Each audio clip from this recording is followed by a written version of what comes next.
Hey everyone, I'm Susan Smith and welcome into my studio. Today we're going to be working, rather than at the usual long arm, at a domestic sewing machine and working on creative piecing for a backing for a quilt. So stay tuned, let's get started.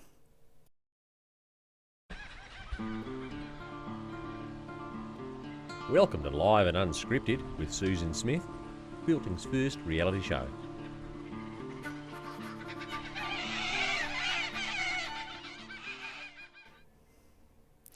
Welcome into my little studio. I'm Susan Smith and I quilt in my family room studio, but it feels all important to call it a studio, am I right? It is a dedicated quilting space, so that's a good thing.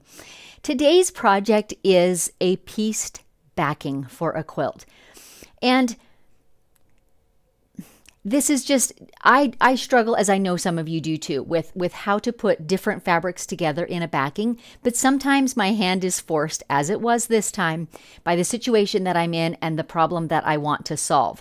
So we're just going to walk through it step by step today. I'm going to show you how I arrived at the decisions I did, as I often do in these live and unscripted episodes, and we're just going to walk our way through it. So a tiny bit of introduction before we get going. Usually Mr. Producer and I are live streaming an actual quilting project at the long arm machine, and we try to do that 2 Fridays per month. The last number of weeks we've been recording or videoing lessons for an online on-demand free motion quilting course that I have. So I've been on camera a ton, but nobody's been talking back to me like you guys will be today. So I have missed that camaraderie. I believe it's been 7 weeks since we've aired a live episode. But typically, they're a live stream, and so you just get to see everything that I'm doing in real time. You're free to type in questions or comments or tips and suggestions throughout, and we'll stop at different points and chat a little bit and read the comments and get some feedback there. Whatever happens stays in the show. This is definitely unedited. Even if you're watching it as a replay, we do not edit out any of the oopses or things that go wrong. I just work my way through them, and you get to see that all in real time. Hence the kind of moniker we've given the show, which is quilting's first reality show. You get to see it all, warts and everything. So today's project, as I said, is a backing. But before I get started, I am going to tell you just a couple of stories of what I have been doing the last number of weeks. So I've been re-recording a lot of video demos at my long arm. And also I'm working, we might want the close-up for this one, hon. I've been working at this one. There we go. You can see it if I turn it in the light. I've been brushing up my skills on my domestic machine quilting so that all the demos this time around for my masterclass are done at the long arm and at this domestic machine. So this is some of my domestic machine quilting. So, oh, it's on the front camera now. If I'd paid attention, I would know that. If I turn it, it catches the light and you can kind of see. That's 2 of the designs that are in the masterclass. So done with that. I'm working today at my Bernina 770 QE, which is a quilter's edition, which is a machine with a fairly long throat space. You can see how wide it is in front of me. This is what I've been quilting at and what I'll be sewing at today. And the table that I'm working at is the Horn Lift table, courtesy of Stitch House in Richardson, Texas, and also Horn of America. And what I love about this lift table, you can see that I'm standing at my machine, and so I'm able to raise and lower it. I'll just show you for half a second. I can't do it very much because it messes with the cameras. But anyway, I can raise and lower my table. So I've got it raised today so that I can stand in my little working area here and I can just move back and forth between my pressing and my sewing. And how convenient is that? And I quite like standing to sew. So I love this table. All right, let's look at the project in hand and talk about some of the decisions that I was kind of strong-armed into making. So here first off is the quilt. This belongs to my niece, Kat, K-A-T, and it was made by one of her family aunts, probably in the 90s, judging by the calico fabrics. And so it's a top, and she asked if I would quilt it. Great. So I head off to the fabric store to find a backing for it. Country blue is not popular right now. There's no Wedgwood blue in the quilting store to speak of. So I initially went rummaging through my stash and actually came up with this print that I have, which is a very similar blue. I'm not 100% happy with the style of flowers compared to the quilt. Let me see if I can get them both in the picture. But the colors do match well, and it is a soft print. So I decided, yep, I could make do with that. However, of course I didn't have enough. Story of my life. So off to the fabric store I go. And I did manage to find this one super low volume with a tiny, tiny, tiny little blue flower on it, which I also love. And in fact, I love this so much, I would have done the whole backing with this, but there wasn't enough on the bolt. And I couldn't find any other similar blues of which there was enough. So this is where I said I was a little strong-armed into today's project, because I decided finally that I was going to put the two together. And I'm curious to hear what you all think of it, and maybe even curious to see what it will look like when it's all pieced, because I would not say they're a perfect match. It looks even exaggerated in the camera. In natural light, it's a little closer, but this one is a bit whiter, a bit cooler, and this is a bit warm and creamy. So we're going to try and soften these edges with what I call a zippered backing. And Mr. Producer is going to tuck a photo in the screen, and we'll talk about it just a little bit so you can see where we're going.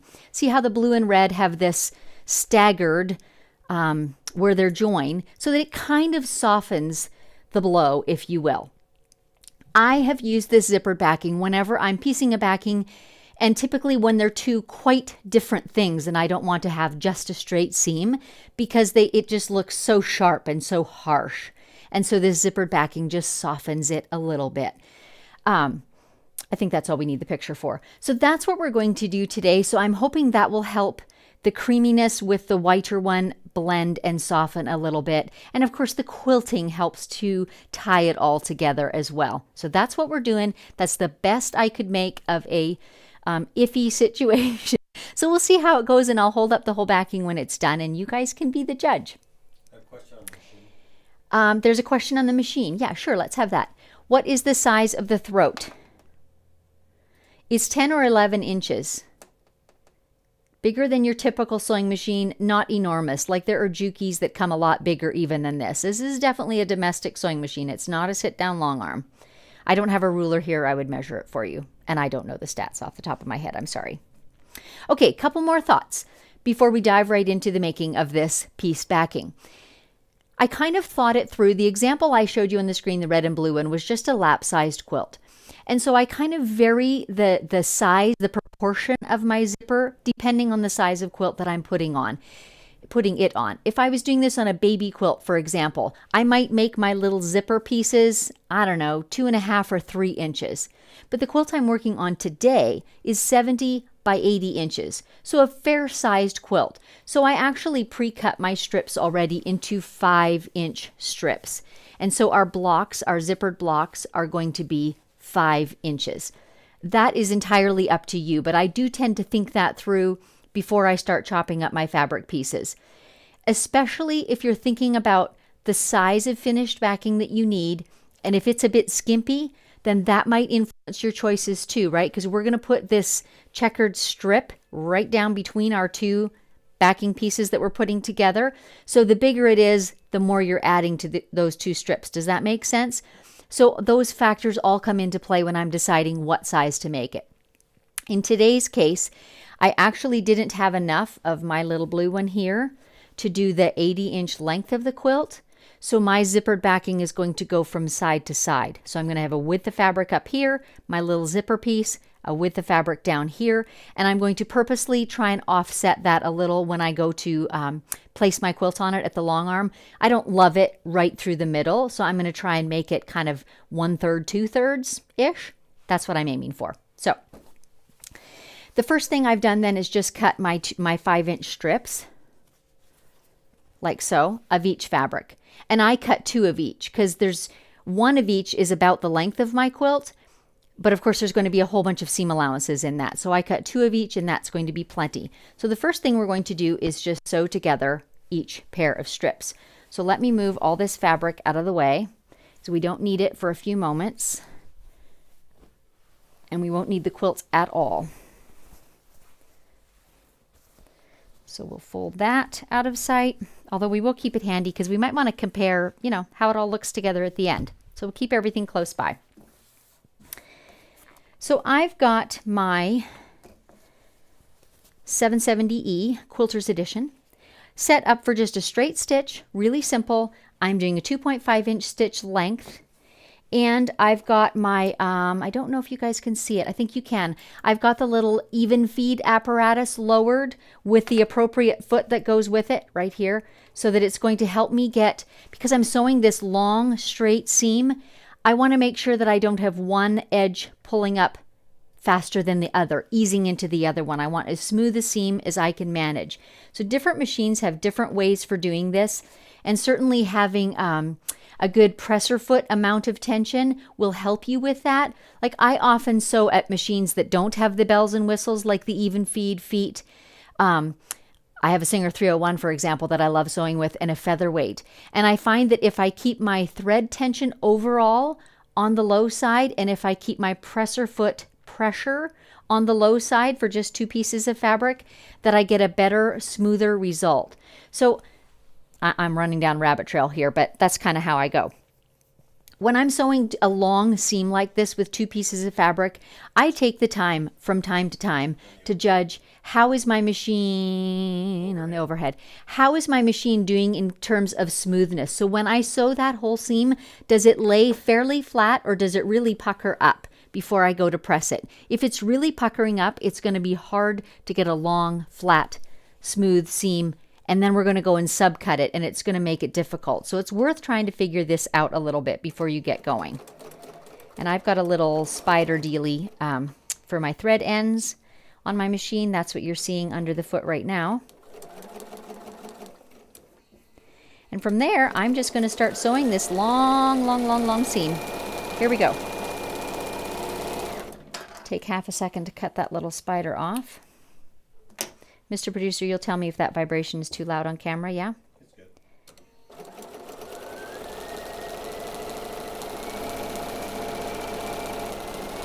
One certainly could pin this. I tend to be a bit of a, by guess and by gosh, sewer. What I'm just doing is lining up my 2 pieces of fabric, and I'm a good 8 or 9 inches out in front of the needle, and I place them together and kind of hold them with my finger in place, and then I keep those 2 pieces of fabric from shifting in that way. So that kind of takes the place of pinning. I'm not allowing one or the other of them to pull up. And my even feed certainly helps with that.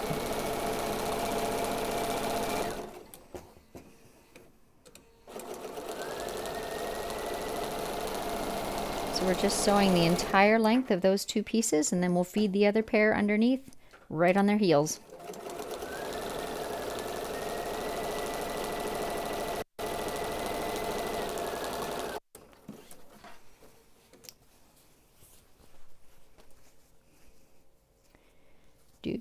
Do.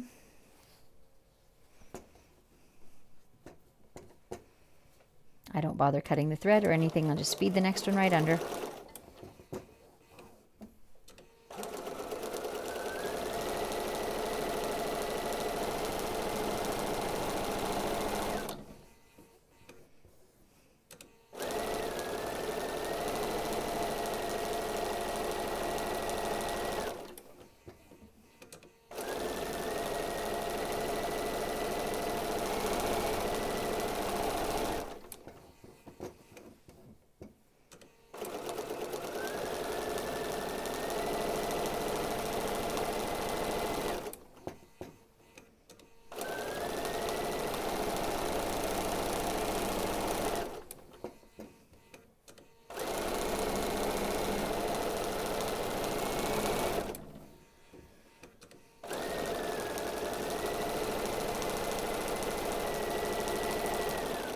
This little scrap that I'm feeding under here, some people call it a leader ender.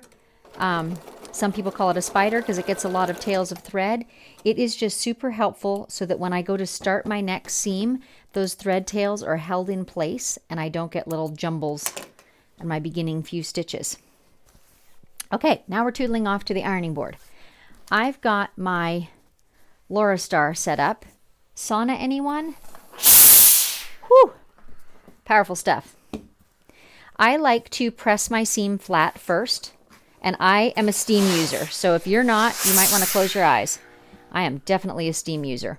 But I like to press my seam flat first. That helps the threads to sink right into the fabrics, and I get a really nice flat result.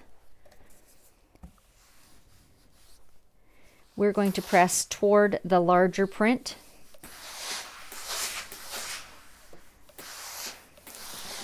There's not really a wrong way to do it with these particular fabrics, but that's the one I choose so that I do it the same on both long strips.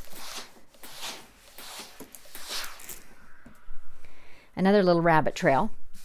My ironing surface is a couple of cubicles below here and a chunk of just a rectangle of plywood that I've covered with batting and fabric. I love having a squared off surface for pressing quilting things, because even with this, if I line up my pieces, you know, on the straight and then give them a little shot of steam, that just helps me to get a really nice square and flat result. Much better than an ironing board that is intended for garments, in my opinion. We'll just put that to the side for the moment and do the other one the same way.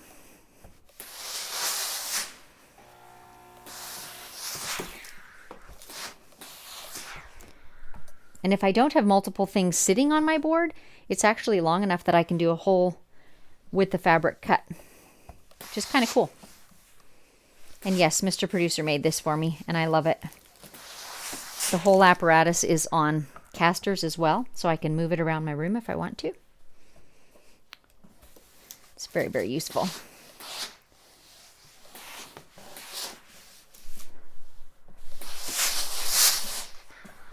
Okay, there's that. Now we've got our long pieces sewn. Now I will pull out my cutting mat, which is right here handy, and bring my two pieces back. So we're going to subcut this now into 5-inch wide pieces so that we will then end up with, well, they'll be finished 4.5-inch squares, and what I'm going to do is cut them both at once, and I'm just staggering those seam allowances just a touch so that it's not super duper thick in one place, which will make my rotary cutter bump against that and make them shift. And I'm actually going to go one step further and fold them back so we can cut 4 at a time, just for the sake of speed this morning.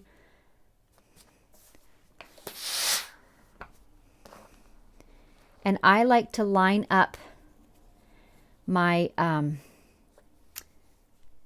my straight edges with the markings on the mat so that I know I'm nicely perpendicular. I don't use my ruler measurements for cutting. I do use my mat. Again, you do you, but that always has worked well for me. But the subplot is my lines need to then line up with the cutting mat so that I'm squared on, if that makes sense. So I'm just trimming enough off so that my selvages are trimmed off, and then we'll start cutting 5-inch strips. 1, 2, 3, 4, 5.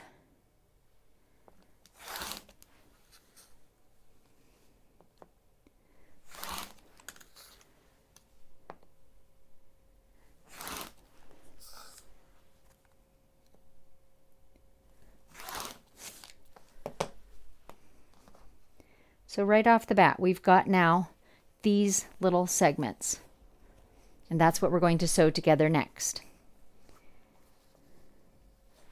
And I see I didn't get all of my seam allowances pressed quite right. We'll just touch them up.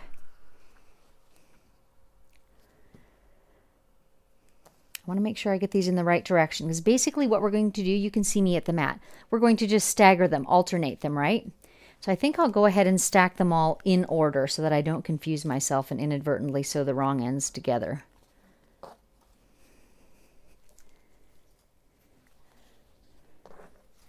And we probably, in fact, we definitely don't need all of them, but we're going to go ahead and do plenty to be on the safe side.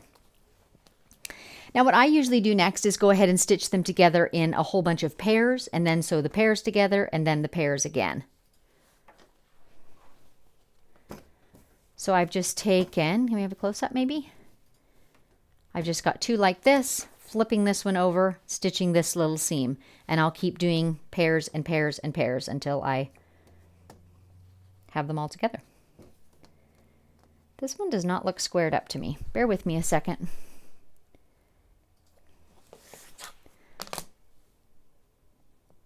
This is what happens when your 2 long seams did not go perfectly flat, is you end up with a tiny bit of twist. And that one was enough that I could visibly see it. So I fixed it.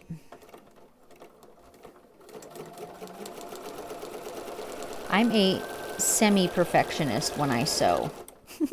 I'm a careful sewer, but not really a perfectionist. And of course today, because I'm trying to not spend a ton of time while you guys are watching, I'm maybe not as careful as I ought to be. So I'll slow down a little. We're all having a good time here together, yes?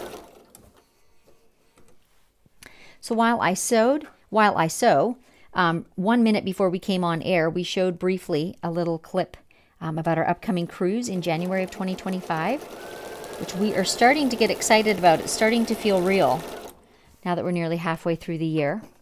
But in January, Mr. Producer and myself, and guest quilters Beth Ann Nemish and Sam Alberts are cruising in the Caribbean and doing lots of machine quilting. And we are, the 3 of us teachers are working pretty hard to try and make our lessons connected, if you will, so that they're not just 3 separate teachers teaching 3 separate things, but that you can, if you wish, attend them all and get a really cohesive experience. There is going to be a very limited amount of guests being able to quilt at long arm machines. We will have 2 along, and we're going to try and make openings, but they're not really hands-on classes. However, all of the classes are being professionally recorded, and every cruiser gets to take home all those lessons and watch them and rewatch them at their leisure. Let me just do a bit of mental math here. 20, 40, 80. Oh yeah, we got lots of inches. Lots and lots. Let me get my little leader ender and tuck it under there again. And mine is just a piece of batting about 1 inch and a bit wide, by the way, if you're wondering what it is that I'm sewing on. So now I'm going to cut these all apart, and we're going to go and press the seams to one side. And one certainly could press them open. I tend to go to one side only because it's faster. Got to move the cutting mat though, don't we? Give me half a second here to tuck this out of the way. Right there. Okay. So again, I like to blast that flat seam with a little bit of steam to make it lay down as flat as possible. Yeah, I was not a perfectionist in my cutting. I see a nice little 1/8 inch jog there. But I think that was the worst one. Then I got a little more careful. So then we're just going to go and join these groups of 4 together next. And you can see with not very many seams, this will all come together. And it's quite a bit easier than doing them one square at a time. So the idea of just sewing the long strips together and then subcutting, it's like strip piecing for a quilt front. It just speeds up the process a whole bunch.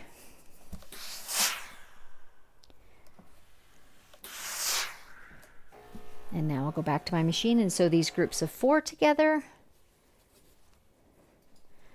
Again, just watching that I'm matching opposite prints.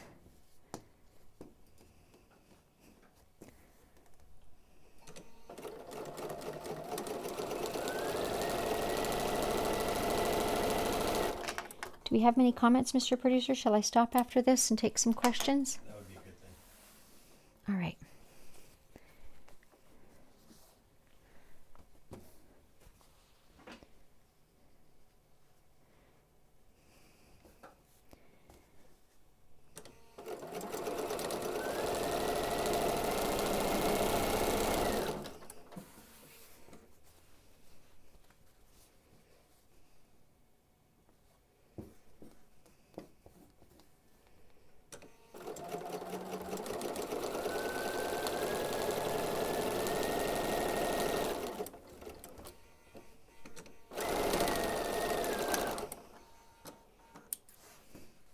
Okay, before we go and press those, I'll get me a sip of coffee and we'll take a few questions.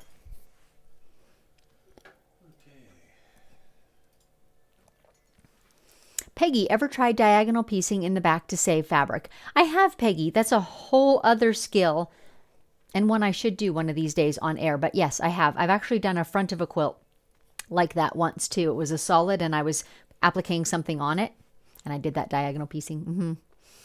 Laura, maybe make that quilt alive and unscripted. It would be an entire project. Do you mean the quilting of this one?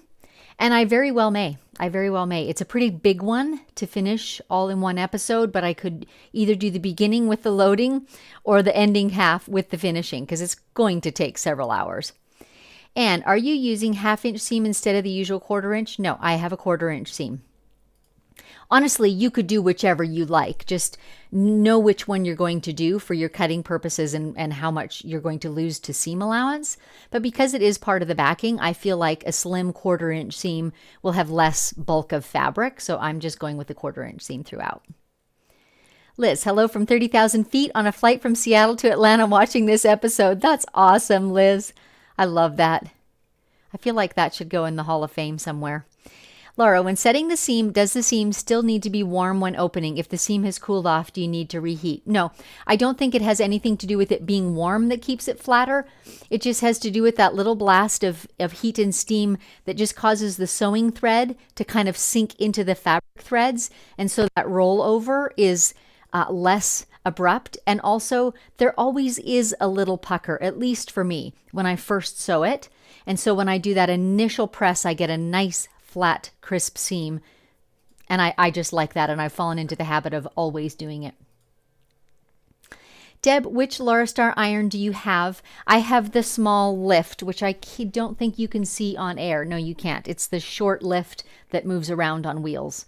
And the iron. I love it. Love it, love it, love it. Becca, do you find the additional seams make the quilting process harder with the change in the amount of tension on the backing fabric? I don't have a problem with that. And honestly, I quilt quite a lot for clients, and a fair percentage of them do pieced backings one way or another, and it does not seem to be an issue at all. I'm always appreciative when their seams and their backing lays nice and flat, but in terms of tension, it doesn't hurt. Liz, what steam iron do you use? Sorry if I missed that info earlier. I don't know that I mentioned it. And I'll get to your question in a moment, April. This is by Laura Star, and it is a steaming system. So there's the little lift that I talked about, which is like the water tank, and where it initially heats the water. And then as it comes through the hose, it gets heated again. So you get a lot of steam, and it's super, super, super fine, so you don't get wet on your fabric. And you'll see me doing that blast before I start quilting, because that initial blast is a bit more droplets, and then you get a lovely steam. It works, it's a bit magical in that, you know how often, as a quilter anyway, you would press the seam sometimes on the wrong side to make the seam allowance go which way you want, and then you'll turn it and press it again on the other side. This steam drives through it, and I never need to do that flip-floppiness. Okay, April was interested in the quilt behind me. Krista Moser is the pattern writer, and I believe it's called Bumblebee Blossom. Krista Moser, Kristamoser. Mr. Producer is going to put a link in the comments for you. Krista writes wonderful patterns. Wibble Puppy, Susan, do you use the matte lines only for this broad brush stuff, or would you also use them when cutting for an intricate pattern? Okay, I'm totally aware that different people have strong opinions about this, so this is just Susan's way. I use my matte lines for everything.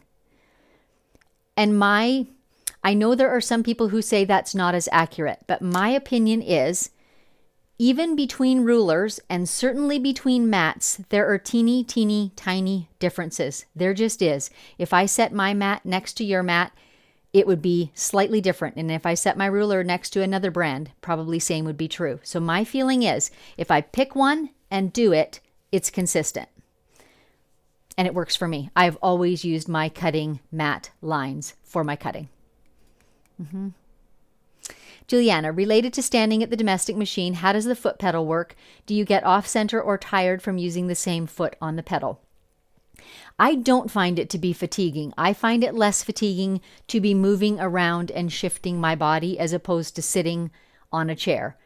I don't love just sitting on a chair for anything, really, and I have to for a certain amount of my office work, or I don't have to, I guess. So I like to be able to move around at my machine. and I like standing. And so I don't find that it bothers me. I've just got it set approximately in the middle of my machine, and I just use it. Deb, the quilt looks like it's basted. Are you going to quilt it on your long arm or domestic? It's not basted. I can show you later if you like it. It unfolds. It's just been folded up and creased for a while, but it's not basted, and I'm going to quilt it at the long arm. It's way faster. You'd have to do a lot of talking to talk me into doing a whole quilt at the domestic when I've got a long arm right here 5 feet away. Okay, that's it for questions. We're going to actually, before we go and press these, we're just going to go ahead and sew the last couple of seams, because why not? And then we'll press them all at the same time. Let's just open it.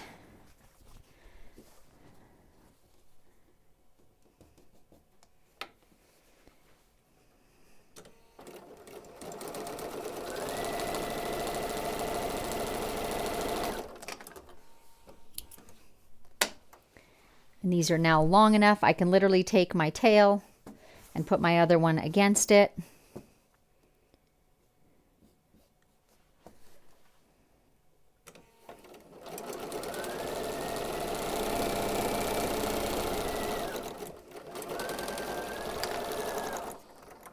It doesn't work from that side. Got to go around. Snip those seams apart. Is that the only one? Yep. Okay, now let's go press them. And I am still going to take the time to fold them closed and do that initial flat press and then the open press.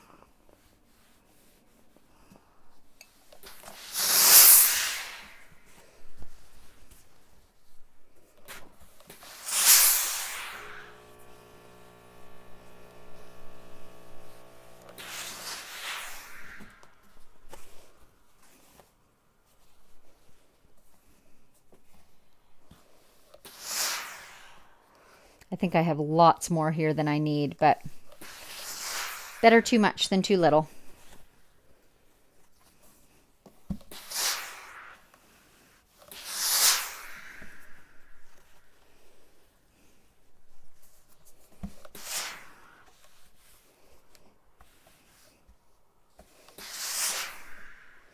That's it. So we now have a long strip of alternating pieces of fabric. And I think already we're not seeing that whiteness and cream together. We're seeing a nice blending already. I'm happy about that. Excuse me. All right. I'm going to get rid of my scraps. Did you guys see my scrap bucket, by the way? This little bucket right there. This was my grandfather's, and he had a maple, what's it called? Maple woods. And he harvested maple syrup, and this was one of the vintage buckets from his maple grove. Okay, now we've got our pieces of backing fabric, and I have cut them, of the 2 prints, I've cut them to the same length already. They're both with the fabric and the same length. So this time I am going to pin at least a little bit, and I'm going to pin my long strip that we've just created to one edge of this backing fabric. And I wonder if it's easier to cut the selvage off now or later. I feel like it's easier now, and then have 2 raw edges together. So let me get my mat back. Ugh. It's a big heavy mat, which is really lovely. So I'm going to fold this a little bit so I can do it in one cut, hopefully. And I'm just going to trim off the selvage edge. I personally do not like a selvage to be in my seams within the backing that will stay within the quilt, because it always pulls a little different than the actual fabric does. So even if I decided to sew it while this selvage was on, I would definitely trim it off before I called my backing complete. And I do that even if I just have a single seam in my backing. I always trim off the selvage. I'm struggling with getting them even here. Yes, I am. Let's make sure I've got all those wrinkles out. There we go.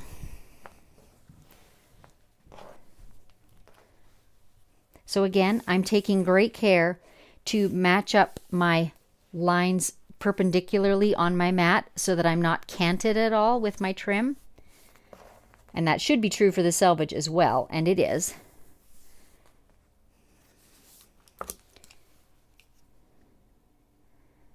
I do have a really long ruler elsewhere, but not here, so we're going to do it with this one. We're going to manage. There we go. So we've just trimmed the selvage off. And now we have a lovely edge that we can pin our strip to. And we'll just start pinning. Are there any more questions and I can talk while I pin then? Nope. There's one asking what the name of your Bernina is. Someone is asking the name of my Bernina. It is a 770. No, the name. Oh, the name, as in, it doesn't have a name. And I'll tell you part of the reason. It actually is a loaner from Bernina. It's not my own at this point. And I'm going to tell you guys something else before I keep going here. This is a job, going back and forth and having a multi-purpose table, let me tell you. This I had not really thought through beforehand, but I'm going to do it now. My seam allowances right now are all going toward the dark, toward the larger print, and I actually would prefer them to all run in the same direction so that when I sew, they're all under my presser foot that same way. So I'm actually just going to go back and work my way down this strip and change every second one. That is strictly personal preference. But I prefer to spend this 30 seconds repressing this in order to be able to run down them all the same direction and not worry about them twisting under my presser foot.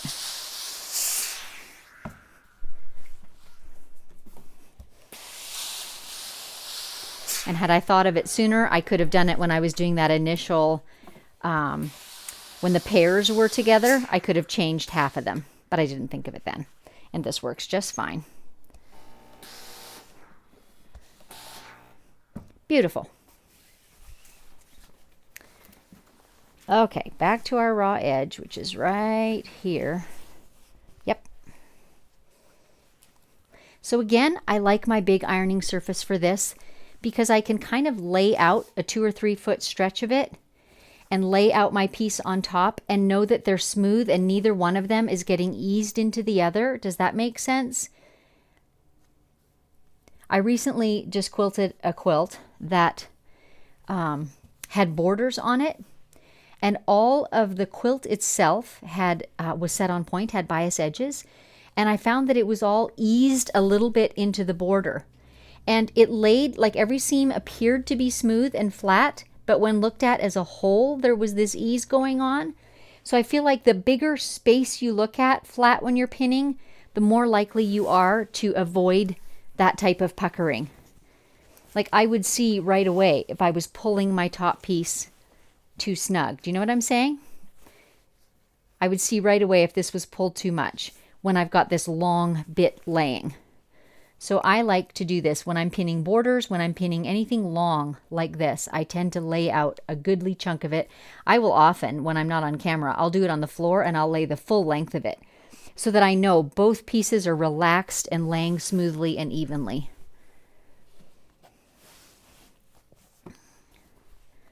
That probably comes from my experience as a long armer, realizing that even a very little bit of ease really adds up over the length of a whole quilt. So I go to quite great lengths to avoid it. And look at that. We have tons of extra. So here's what Susan is going to do. Just going to open one of those seams. Done.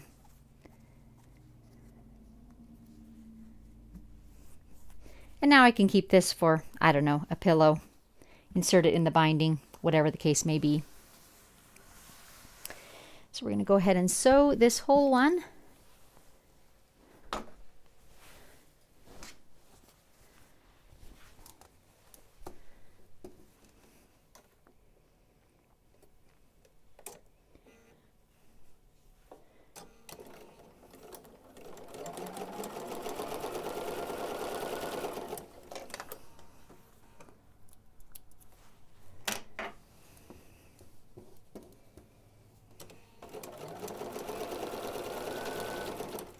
And yes, I'm a naughty girl and I stitch over pins on the regular. Tisk tisk. I do have very fine pins in my defense.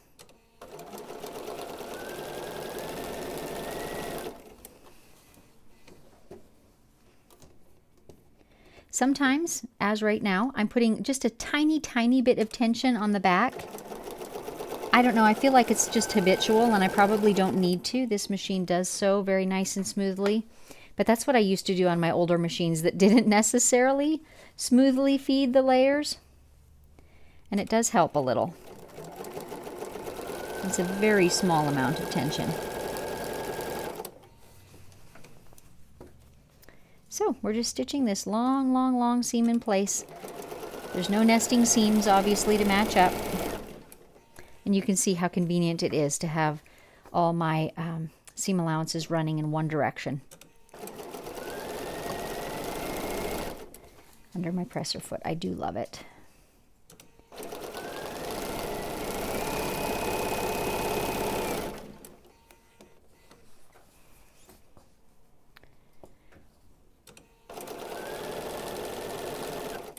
Tiny side note here that has been fun about having this sewing machine from Bernina. In the process of doing all this sit-down quilting that I've been doing in recent weeks, the presser foot, several of the presser feet from the long arm are interchangeable with this domestic machine.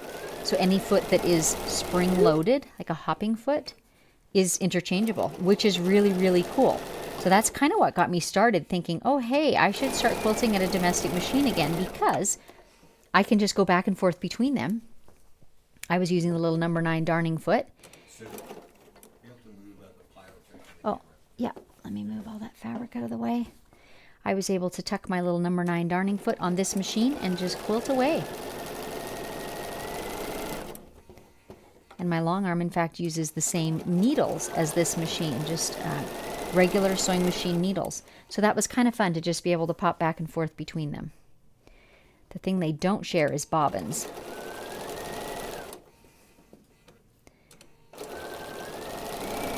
Still, it's very nice going back and forth. Being able to use some of the same equipment.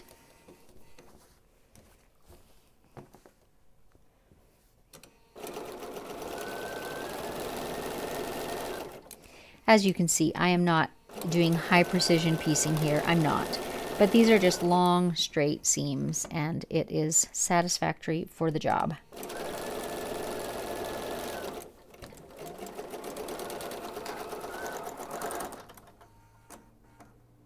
Come on.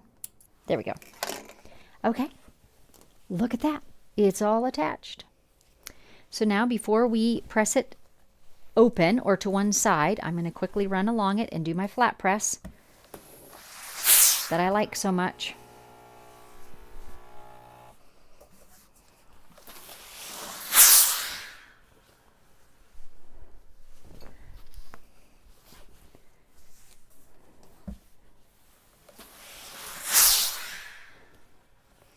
Are we on the overhead a bit? Can you just see, even though this is fairly flat, there's that little bit of pucker? That's what this flat press takes care of. I'll do this and I'll hold it up again for you. And you'll see how beautifully flat that lays now. Absolutely flat. Love it.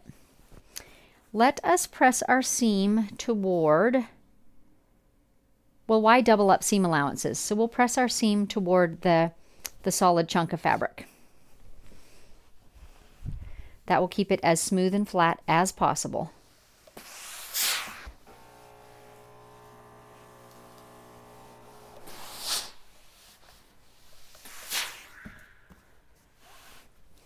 Maybe if I go straight across the table, I'd have better luck with it not sagging. There we go. And I just find if I lift it up a little bit, then I can coax that seam allowance to go all in the same direction.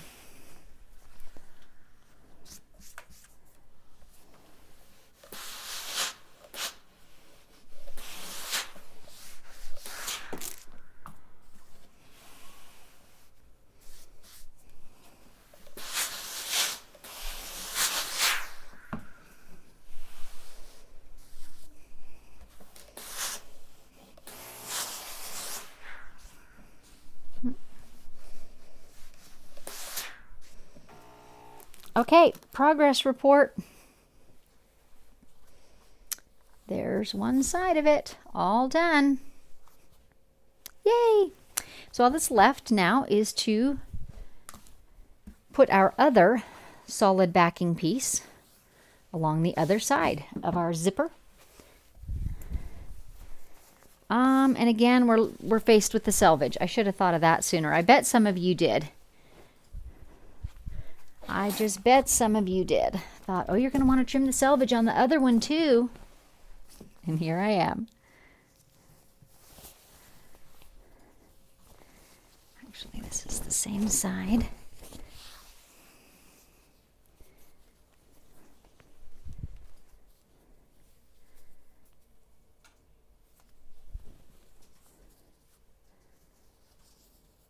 So I'm matching all my edges super carefully.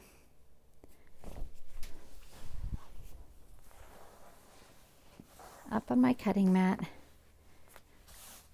Squaring up my fold so it's really nice and squared up with the lines.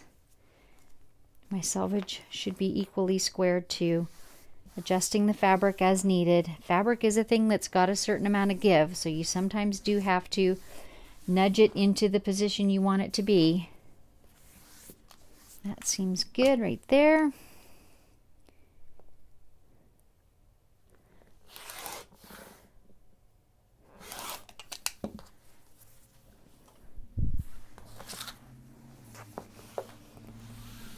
I feel like one of those movies that's rewinding. Rewind that whole process. Make the movie go backwards. Okay. Apparently we have a few questions. Let's look at those and I'll get another sip of coffee.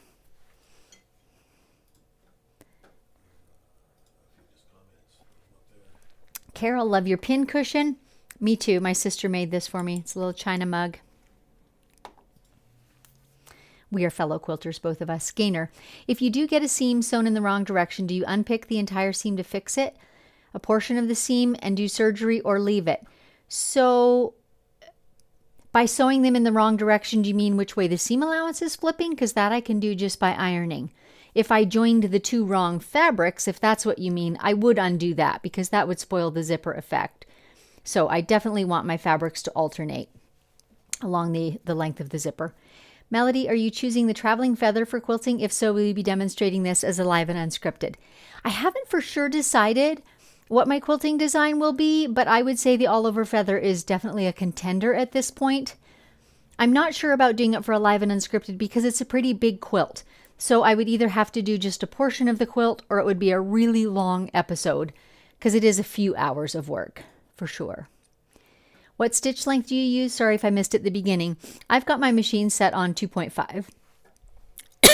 Excuse me. Little tickle.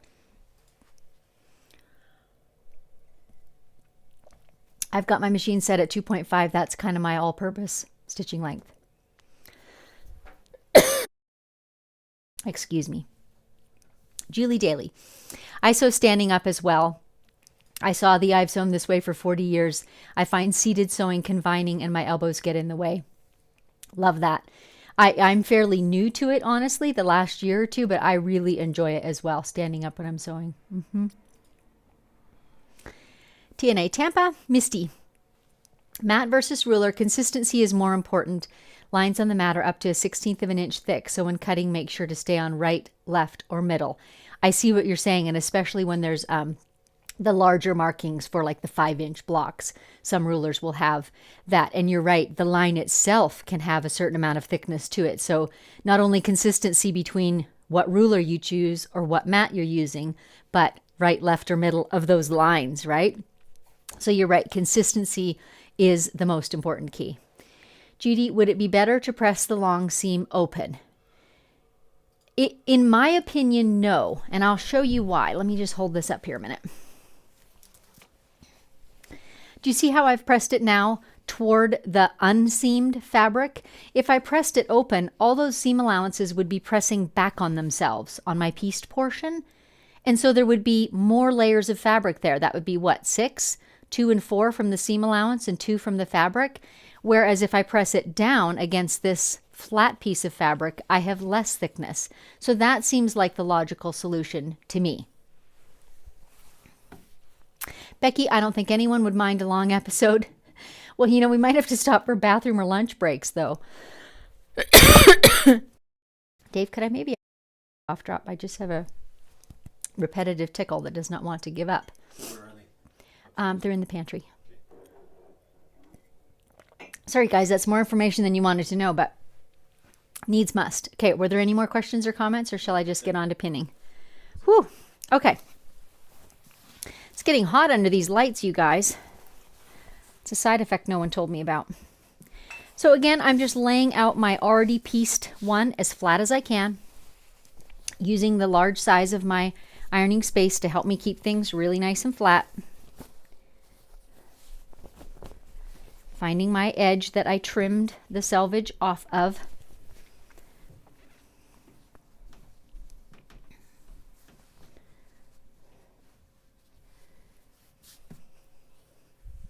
And I'm dropping my pins. I do one at the beginning and then every, I don't know, 8 or 12 inches. It kind of depends on the size of the bed of your sewing machine. If you've got a long working space, and mine is moderately long, then you can get away with fewer pins because you can sort of hold on to the next one. If you're sewing on a tiny machine like a featherweight, you might need more pins because you're shifting the fabric and not really able to hold it from the next pin anchoring point, if that makes sense. Like I said earlier, I am not a super perfectionist piecer, but I am an overall careful one. And I think that is because from my experience at the long arm, I know how much easier it is if I do spend a few minutes keeping this nice and flat with no puckers and no easing. It makes my process so much easier down the road at the long arm. So it's time well spent, in my opinion. Does it take a smidge longer to pin? Yes, it does. Is it much easier to work with later? Yes. So totally worth it, in my opinion. And if you're a client, are you listening? It's worth it. It's so worth it to pin these long seams and keep them flat.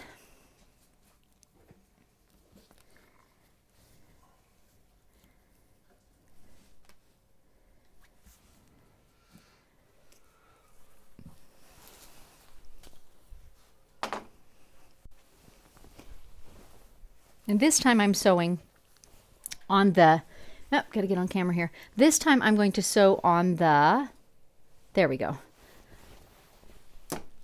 on the flat edge that has no seams, because if I went and did it on the pieced edge, I would be going against all those seam allowances, which you absolutely can do, but it's that much more difficult. Why bother? So I'm choosing to sew on the long flat edge. I like to use the smaller stitch length. 2.5 is medium to small, so that I don't have to reverse stitch at the beginning or end even of these long seams, and I certainly don't like reverse stitching when I'm piecing because it does make a thicker lump of thread. So I prefer to just use a finer stitch length and let that be the anchor.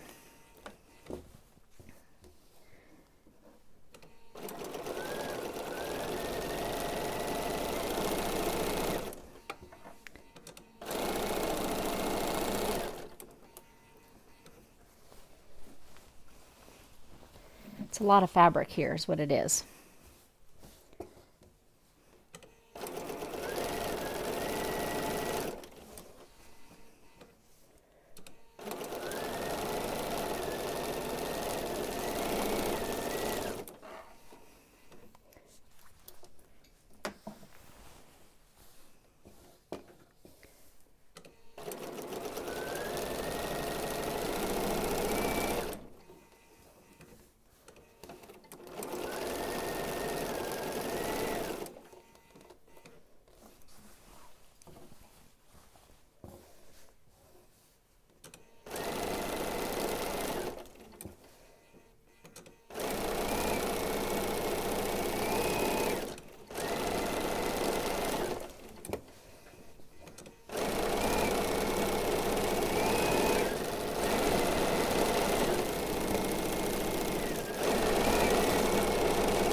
almost there.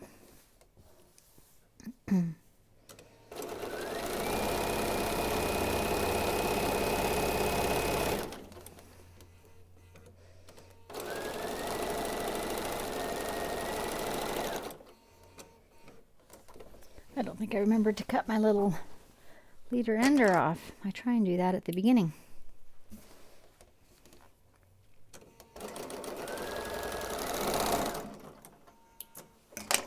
All right.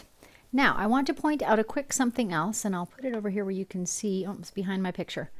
Notice that at the end of my quilt, which camera are we going on? There we go. Notice that at the end of my quilt, here's my zipper coming down here. So this is going to be the side. I can't get it all on. There we go. This is going to be the side of my quilt. And can you see the ends don't perfectly line up?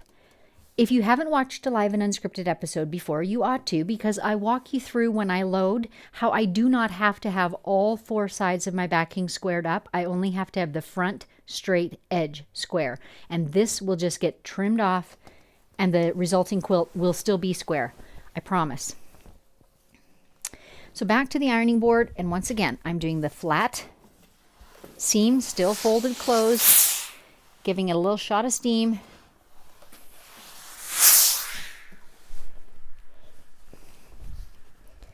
Doing that just causes it to lay perfectly flat, and that's what I want. I don't want any distortion or easing.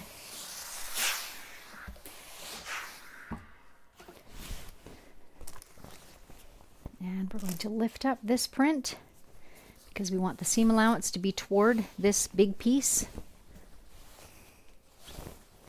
It's getting big, folks. That's what we needed.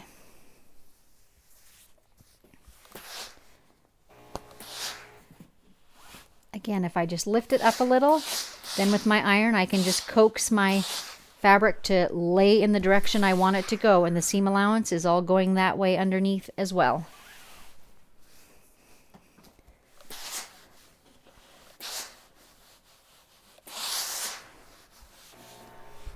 And by the way, I do not press my backing as a whole either.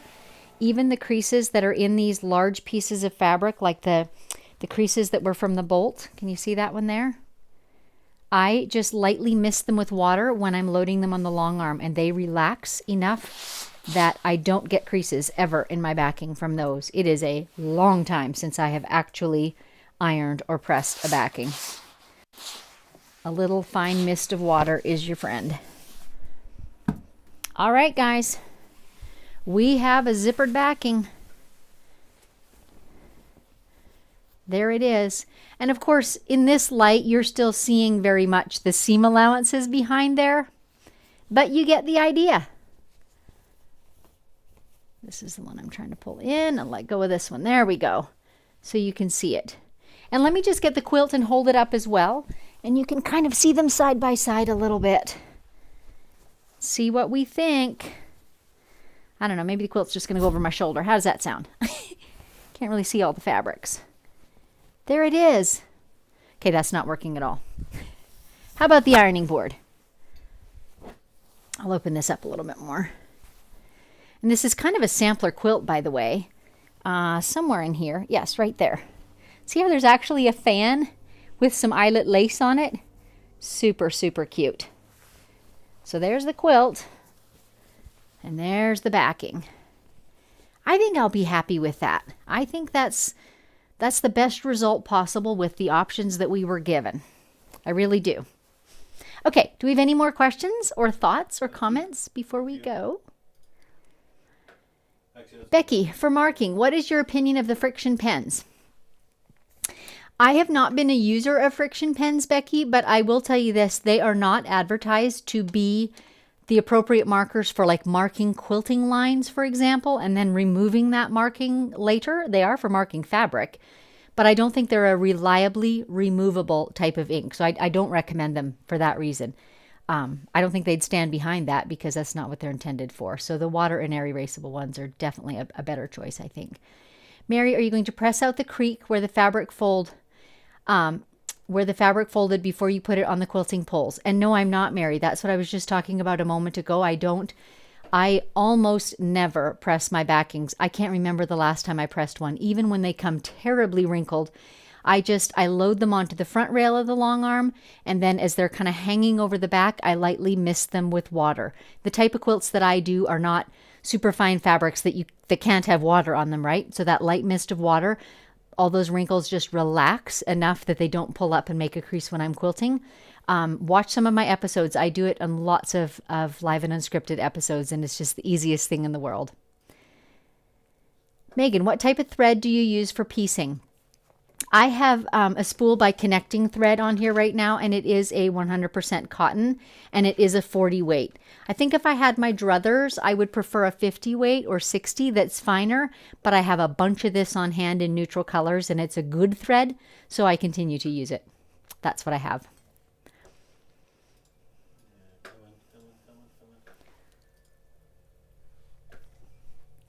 Sue, do you ever piece backings for show quilts? I don't do all that many show quilts, and I'm trying to think of one that's had a pieced backing. None is coming to mind, but I do not think there is any preclusion against it, like the show or the judge, if indeed it's being judged.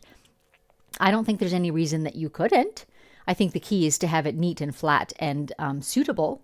Yeah, my opinion. Liz, I'm fairly new to the long arm and got a pucker in my back on my latest project. Is this more likely with either vertical or horizontal backing seams? Any tips? I do have a couple tips, and I will say it's easier to load a backing on the long arm with horizontal seams, because where that stitching line is, there's less give to it than there is in just the fabric. So if the seam line runs this way and you're rolling it onto the long arm rails, the seam will tend to pull tighter, and what's beside it will tend to sag a little bit. So you have to give that extra attention. So if I have my druthers, a horizontal seam is easier to deal with. In terms of having a crease, that usually means that your backing needs a little more tension on it. Are you using side clamps at all? If not, you absolutely should.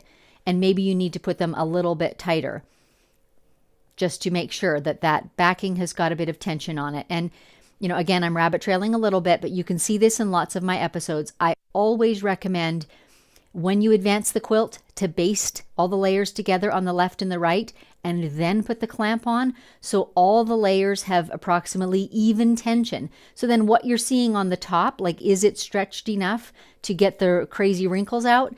The same thing is going to be happening on the back. It's going to have the same amount of tension on it. Hope that helps a little bit. Susie, love the look of the zipper. I'm reluctant to piece backs. I will try it now. Thanks. You know, I'm lucky because I do quilt so many client quilts. I see all kinds of creative backing piecings, and some people do amazing backings. Juliana, I really like your scrap bucket. It's so great that you find useful ways to use items from parents and grandparents. I do. Another thing that I have in my studio is a big old copper boiler that we used when I was a kid, and I have small, tiny bits of scraps all stored in that, and it's just a fun way, and it is nostalgic, absolutely, to have around my studio. You've answered this earlier, but maybe answer it again. Kathy's asking what kind of steam iron. I did mention it briefly, but why don't I just say it again, because there may be others just coming in. I have a Laura Star system, and so down on the floor, which you really can't see, is like a canister, almost a bucket. I can maybe lift it up. There we go. You can hear it running. And that canister has the whole heating apparatus in it, the initial water heating and the water canister. And then the iron also heats secondarily when it comes through the hose. And so you get this really fine steam and very hot. I love it. And it's also absolutely great for steaming clothes, steaming drapes, even, in fact, steaming backings at the long arm. So if you were so inclined and weren't happy with my misting technique, this Laura Star also works super, super well for that. You can load the backing at one end, have it kind of hanging over, and just run that steamer. The wrinkles just disappear. Judy, definitely going to use this on some of the Linus quilts. Yes, a couple reasons we could talk about that when the zipper backing is super, super good. You know, today's example that I was showing you is I didn't have enough of either one of the fabrics, and I wanted to sort of soften that bridge of just a solid seam. So breaking it up into the zipper really helped. But equally, when you're working on Project Linus quilts or other charity projects, Quilts of Valor, those sorts of things, often you will have either bits left over from the front that you can incorporate, or again, you're trying to use up these small sections of fabric, none of which is big enough by itself, but if you put two together, you can use them well. And the zipper just, to me, softens that. Just, joining two pieces together with a seam can be quite harsh. And so the zipper softens that. So you use your own judgment in terms of size. I'm working on a pretty big quilt, so I did 5-inch squares. That's quite large. The smaller you go with the squares, the more zippered and subtle it looks. But of course, the more seams there are. So you use your judgment. And I'm sorry, Mr. Producer, I missed that altogether. Kathleen, to alleviate puckering before sewing, look underneath with each roll or take a picture or place a camera or use a mirror.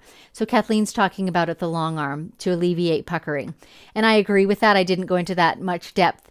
But yes, either lean under and see if it's looking visibly smooth, or there's many ways to do it with a mirror. I have long used a handheld mirror to look underneath. Some people will actually put like a full-length closet mirror laid on your back table. There's ways that you can see underneath the quilt a little bit if you need to.